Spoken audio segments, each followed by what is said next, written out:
For National Science Week, the Biology Society of South Australia is producing a couple of videos that look at backyard biodiversity hacks. So I'm going to talk to you about bees.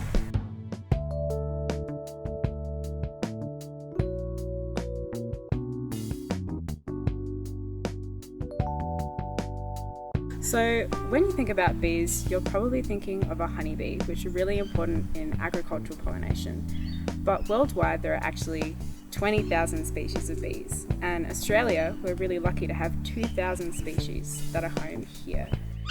And bees can be really diverse in their foraging behaviour, their nesting, and also their sociality. There are two kind of categories for bees. You can have specialist bees, which can only forage on a really small range of plants. And then you've got generalist species, which can forage on a really broad range of plants. And both are very important for ecosystems. There are also variations in how bees nest. Bees can make nests from muds, rock, leaves. Some of them don't nest and others adopt pre-existing cavities. And then you've also got differences in the sociality. Some hives can have very few bees, others can have thousands like the honeybee, and some are not social at all. There's a growing body of evidence that suggests that there's a decline in not only bee numbers but bee diversity. And the number one risk to bee species is land use change, and this can be caused by agriculture and urbanisation and industrialisation.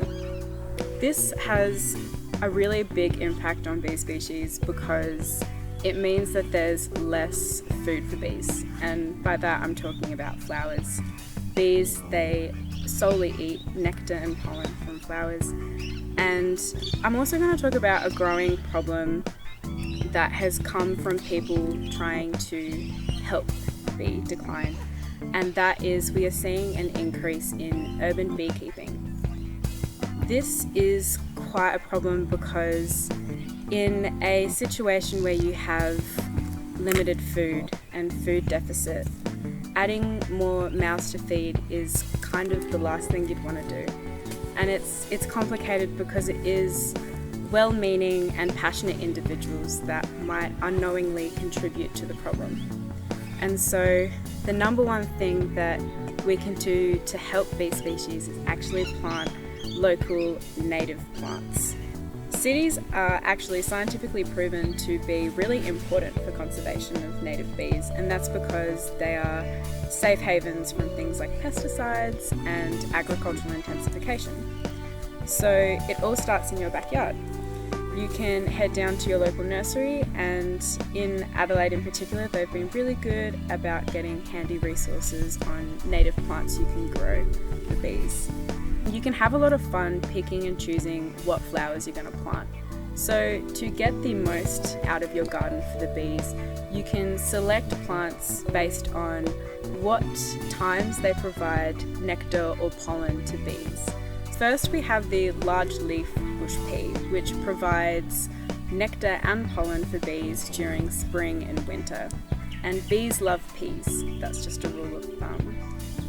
But we can pair our large leaf bush pea with creeping bubillia, which is another resource of nectar and pollen, and it's only dormant in autumn, so it produces resources for bees throughout all the other seasons. Lastly, here's a planting of the guinea flower, which is a really great resource for native bees because it's what we'd call a buzz pollinated plant. This is a plant that can really only be pollinated by native bees because honeybees can't buzz pollinate. Buzz pollination is basically a bee positions itself on a flower and it does a particular buzz or wiggle, and it sets off the trigger of the flower to release its pollen. So that's a really great resource for native bees. Now, once you've turned your garden into an all-you-can-eat bee buffet, you could think about installing a native bee hotel, or what we like to call them, native B&Bs. Something that's important to remember is if you want to install a native bee hotel, you should make sure that you also have the food component, because would you rather stay in a motel in the middle of nowhere or a 5-star hotel with an all-you-can-eat buffet and a little Belgian chocolate on your pillowcase.